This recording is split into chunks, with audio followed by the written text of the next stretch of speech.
Hello everybody, Reggie Time here, and for this video we're going to be mixing it up by reviewing 19 hands I've played over the last couple of days on Triple Eight Poker. It's been a mixture of 20NL snap, 50NL snap, some 20 and 30NL regular tables, and I think a couple of 50NL full ring hands. It's been a bit of a mixed bag, and the reason it's been a mixed bag is I've been just hunting around Triple Eight, seeing what's going on, because it hasn't been the best of months on Sky so far. It's been pretty fucking rubbish, to be frank. I've made like £8 in the first 13 days of the month, which is obviously a waste of time. And Sky have their annual Poker Premiership promotion coming up, and I was keen to avoid the site whilst that was going on. So I thought we'd have a little hunt around on Triple Eight, see if I could find anything that I would enjoy playing for a month on there. The upshot of that is that I haven't found anything that's worth playing. I've done okay with a couple of days. We'll have a look at the results at the end of the video. So it's done okay, but it's not been at all fun. Just playing against lots of players with lots tighter ranges. The speed of play, I mean, I guess I could just one table or two table on here as well, but kind of the whole point of speed poker is volume, really. So doing that and then not trying to get volume in seems silly to me. And even if I was just one tabling, still people would still be playing tight ranges. It wouldn't change the way that other people played at all. And I just find the games like quite, I don't know, dull, intense, lots and lots of things. I just don't enjoy the playing experience, basically.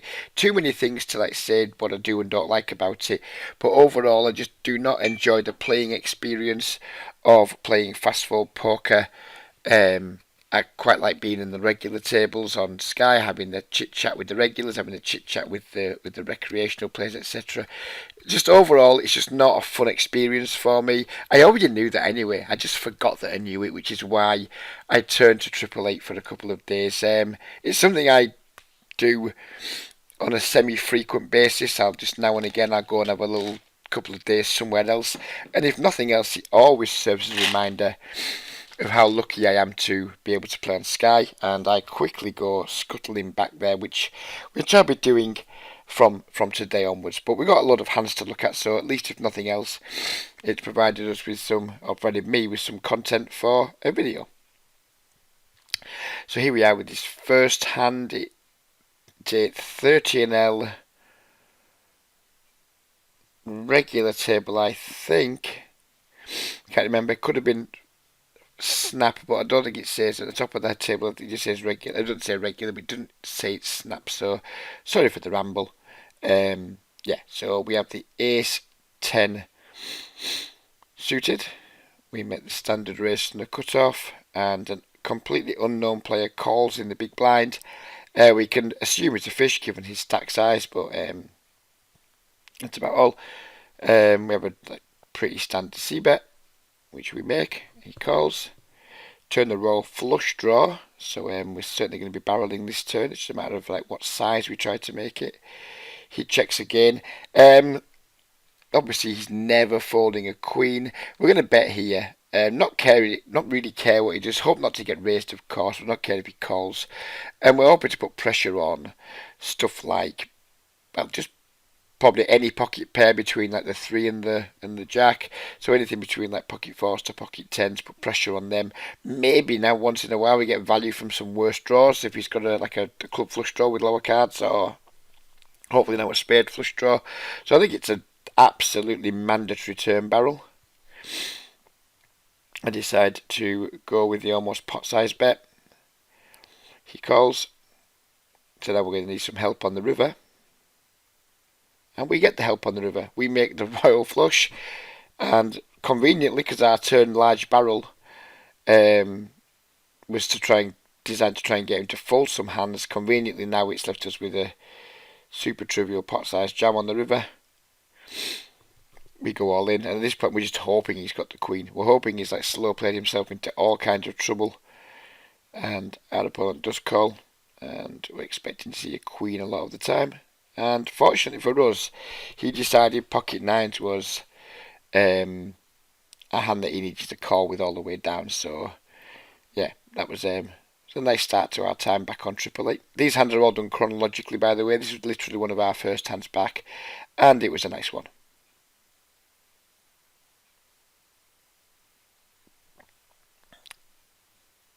So here we are. We're playing heads up against a regular with, in my opinion, somewhat exploitable stats if they turned out to be anywhere near accurate. 34-26 stats, very loose and aggressive, with a 92% c-bet.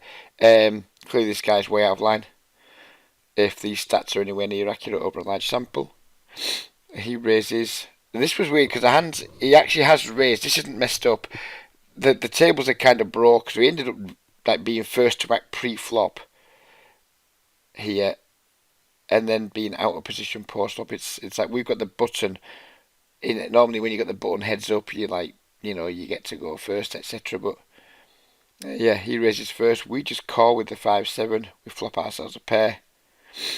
He c-bets, and I think, and I remember this hand correctly, because of his like really high c-bet percentage, I think I'd elected to raise here, which might seem unusual and bad. But I was happy to create a dynamic where we just got after his c-bets a lot. I mean, yeah, we know he's not going to fold anything like quite good here. If we just get into fold some equity, then that's nice. And I didn't really want to be in a situation where I was going to be forced to call multiple streets with the 5-7. If nothing else, it might slow him down if we do bet and he raises. When he does bet, sorry, and we raise, it might slow him down somewhat on some turns, etc. And yeah, I just didn't want to play this relatively weak hand as a bluff catcher against somebody who's like very, very aggressive, or at least I thought was very, very aggressive. So I did go with the raise, and he calls. Turn 2 pairs, which is a thing of beauty. He checks. Hopefully we're going to bet quite big here. Yep, we do. He calls again. And the river is the 4. He checks. And I think I should probably jam here. If I recall correctly, I don't. Well, maybe not jam because we're still, we're over 100. So we got less than a pot size. Sorry, more than a pot size bet left in stacks. So maybe I shouldn't jam. It should be a bet though. I think I was weak here. I think I was. Pretty sure I checked this back. At the time I was kind of thinking, well, it's going to be really hard for him to call with just one pair now, because if I was semi-bluffing at any point, then that run-out's just got me there with just about everything. I can't think of a run-out that I don't get there on there. As it happens, we've got the 5-7, but if we had some gut shots, they've got there. If we had flush draws, they've got there. If somehow we semi-bluff the flop with I don't know, some kind of straight draw, then we've got there too. Yeah, all in all, I thought the pot was big enough. I thought maybe sometimes he could have made some flushes too. Not too often, but I got scared basically. Didn't want to put the rest in. Check back, and our opponent had the ace-jack, and he got probably quite annoyed by that. He'll have got even more annoyed about a minute later when I quit, because I couldn't be asked battling someone who I thought was quite difficult to play against heads up. On to the next one. We have 2 9s at a... Don't know if this is fast fold or not, to be honest with you. Couldn't tell you. What's this player called? I might better tell you to see what this player's called. Yeah, this was a regular table. I remember this player doesn't play the fast fold, he just plays the regular tables. So here we've called the pocket 9s versus the small open from a relatively aggressive player. And then this dude here, who we didn't know an awful lot about, but clearly he's quite bad, playing 44-28. Too loose, probably too aggressive. I don't love set mining in 3-bet pots, but he's made it small enough, and it looks like we're going to go multi-way, so I think it's mandatory. And when you're going to flop quads, it's even more mandatory. We did get some early run good on the site, that's for sure. He checks. I bet incredibly small here, just hoping to induce some sort of spewy raise, or maybe give him a chance if he's getting tricky with the big pair to now put like what he thinks the value raise in. He just calls, turn king, he checks again. Go a bit bigger now because I'm thinking please just have hit like the king with the ace king, the king queen or something, because I bet was small enough on the flop that he's not going to fold anything really that 3-bet pre-flop, so he can still have a lot of king X in his range, or I hope he can.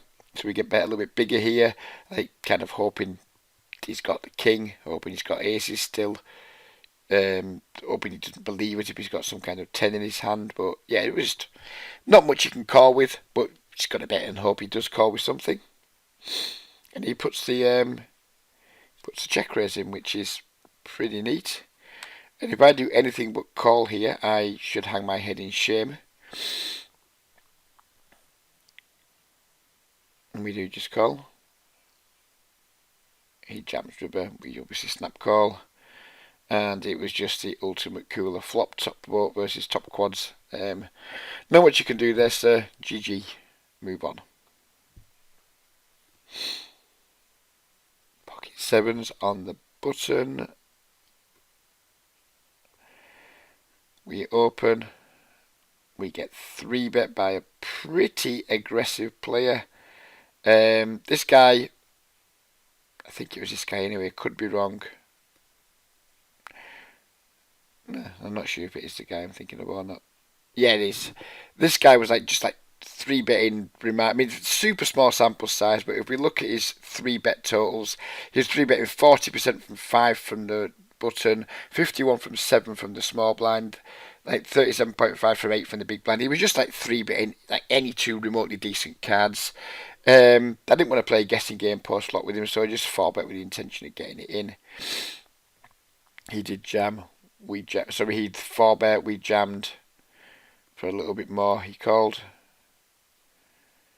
and we fortunately held on against king queen. Not often you see me getting 2 sevens in pre-flop for 50 big blinds, but when someone's 3-betting as much as this dude, I don't feel we had any option there but just to 4-bet and then just get the money in. And fortunately we ran well and held. King 10 suited here in the big blind. We defend versus a pretty loose aggressive opener and a fishy caller. And we don't flop too much. Good shot, backdoor flush draw. Checks through. Turns a 6. Don't remember this hand at all. Not sure what's going on here. Right, okay, so we river the nuts. I decide to go with an overbet. And we get jammed on. At this point, it's just like, oh well, chop chop. But because the hand's made it, it's obviously not going to be a chop chop. He's obviously going to have something fucking ridiculous. And I don't remember this hand.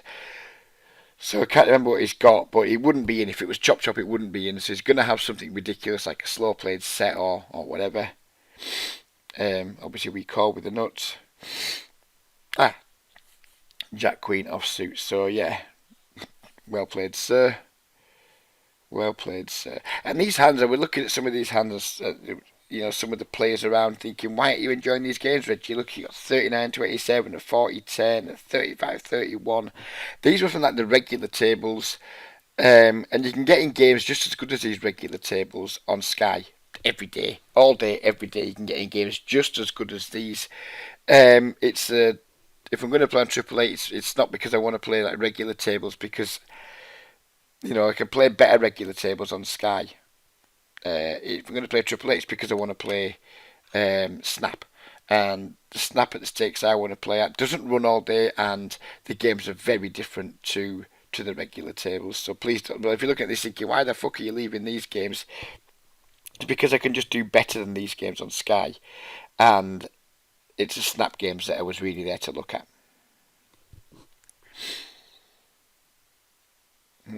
This hand appears not to want to show up. Okay, so wherever that is isn't there anymore. Right, so we're having a problem here. I'm going to pause and see if we can fix this up. So I'm afraid it appears there is a problem with the snap hands loading into the replayer, so we haven't got a 19 hand review anymore. Not sure how many more hands we have to review. Unfortunately, we're not going to be able to look at the snap hands, which is a shame because there was some interesting ones in there, but nothing much we can really do about it. So anyway, this is a 50 NL full ring hand. It folds to a 11/9 player who opens from semi-late position. We defend the ace-8 multi-way, ace-8 suited, flop top pair, checks through, turn 2 pairs. Lead out here on the turn with our 2 pairs for some value from some worse ace-x protection against all the draws that are out there. We get called in just one spot by the original raiser. He could definitely have some like ace-x that he's pot controlling the flop with here. I'm going to guess he can have some flushes, but you'd imagine most flush draws would c-bet the flop. Because if he does have flush draws, I imagine they're going to be quite strong ones, like king, queen, queen, jack, that type of thing. So yeah, at the minute I'm just thinking we're probably ahead, and happy days. We river the boat, which in my opinion means we literally lose now to just like aces full and nothing else. And I don't think he has aces full very often because he didn't c-bet the flop multi-way. So we lead out. He raises us. And I think the options here are just like call or jam. It's never nice to get raised on the river. It's especially nice to get raised on the river in full ring by a nit, because it's basically just representing aces full here. It's like the only hand he can really conceivably have that's got us beat. Yeah, I didn't think too long about it. I felt a bit ill. Like, probably going to lose 2 aces full, but what can we do? So we called, and he didn't have the aces full. He had the straight flush, so there we go. Really not sure how he doesn't find a c-bet with that on the flop. But yeah, good for him. If he does c-bet the flop, he probably felts me, because I don't think we can fold for 1 bet on the flop. Then we're going to turn 2 pair, not be able to fold. Yeah, so thankfully his not betting the flop possibly saved me $32, which I was most grateful for. So we are moving on now to a 20 NL hand. I think this is, well, it must have been a regular table because we know the snap hands aren't loading. So we have a super easy 3-bet with the aces. Find the caller. Check. We bet. He calls. Check. We bet again. He calls. Check. Not sure why this hand made it in, because it all seems very standard up to now. Do we jam here? That's the question. I guess, I mean, everything up to now has been quite standard. Should he have much 6x in his range? No, not really, not given how the hands played out. Yeah, I think we should jam. Should jam for value from like all his 1 pair stuff. What do I do? Check back, Reggie. What are you doing, you bellend? That's bad. I mean, he probably doesn't call with that hand anyway. I guess that's just one of those spots again where at the time I'm thinking to myself, well, the board's so coordinated, he can't possibly call with worse. Which is a reasonable comment, but I don't think he has better very often, given how the hands played out. So I think that should be a jam, and I didn't do it, and that makes me a little bit sad. So unfortunately, this is going to be the last hand of the video because all these snap hands haven't loaded. Quite disappointed about that, but never mind. This is against the same player, the same table. Now, given that we know he defends out of position with quite wide ranges to 3-bets, we increase our 3-bet sizing to 1 big blind more than last time. He calls again. We check back here, not necessarily for any reason other than maybe to induce some bluffs, and we probably have given that he can have like lots of worse hands here, like don't connect with the 10 but might still call. Maybe we could check back, but at the time I thought we probably don't have a 3-street hand here, so I'm happy to check back the flop, maybe induce some bluffs on the turn. If we don't induce any bluffs, then just go for 2 like decent sized value bets. That was my thinking. On these paired boards, it's hard to get three streets. I mean, yeah, of course, if he's got like the pocket jacks or pocket nines or something, maybe we do. It's going to be hard for him to connect with this board in a three bet pot. Certainly going to be hard for him to connect enough where we can bet for three streets and get called and still the best hand. So I don't mind my check back there at all. We do induce a bluff, or we hope what we hope's a bluff. We induce a bet on the turn anyway. He checks, and if we don't bet here, I'd be very, very cross with myself. It doesn't like he has a 10, doesn't look much like we have a 10. I'd like to see us go really quite big here, upwards of $7. 7.30, we'll take it. And he had the king 8, so our flop check back certainly got us some value. So as you can see, the regular table games aren't bad at Triple Eight. If you're playing unsight, if you're not UK based, you can get in some reasonable games on Triple Eight. The problem is, I mean, the arse has completely fallen out of Triple Eight in terms of traffic to their microtakes cash games. 20NL Snap, well, 10NL and 5NL Snap, they go pretty much 24/7. 20NL Snap doesn't go 24/7. 30NL Snap doesn't go at all. 50NL Snap does. And then in terms of like the cash tables, I've been playing during the daytime, and there's more tables going on Sky than there is going on Triple Eight, and the games are better on Sky than they are at Triple Eight, so there's just no reason for me to be there. And that is despite my putting this together in just like the 2 days I've been playing. I think it's just the 2 days anyway. Oh no, this is the whole month, so let's see how it's gone after. This is the 2 days that I played. We've won nearly 10 buy-ins in whatever it is hands wise, like not quite 3,000 hands. How does that translate in terms of actual money? So we've won nearly $200. It's a shame we had two big like 50NL pots we lost that we couldn't show on the video, which is a shame because I'm fully aware that all the hands reviewed there, we think we won just about every single one of them, and we have done well. We've won a lot of pots, but it wasn't a truly fair representation. There've been some, as you can see, a few downswings, a few not downswings, but a few like big pots lost along the way. Sadly, they were all lost at speed poker, and we didn't capture them, which kind of sums things up really. In terms of the regular tables, I did really well. Speed poker tables, I wouldn't say less well, but let's see how we did by the stakes. This will show it a bit better. Yeah, so 50 now fast fold, we lost $12, big deal. 50 now flat regular tables, we lost $11, big deal. And yeah, we did pretty well, to be fair, in the 20 now fast fold over a ridiculously small sample size.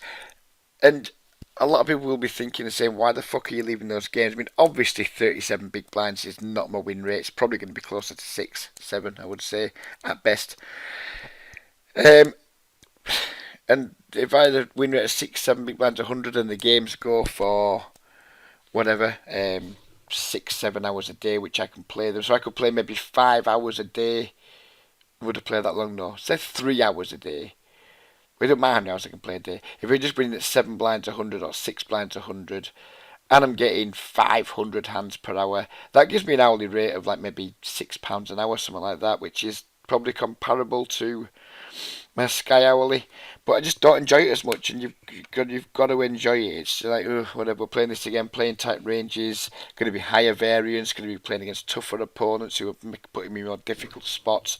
And for the like very similar hourly rate, it's significantly less enjoyable. So even though I probably kind of, I wouldn't say saved my month on here, let's have a look at like the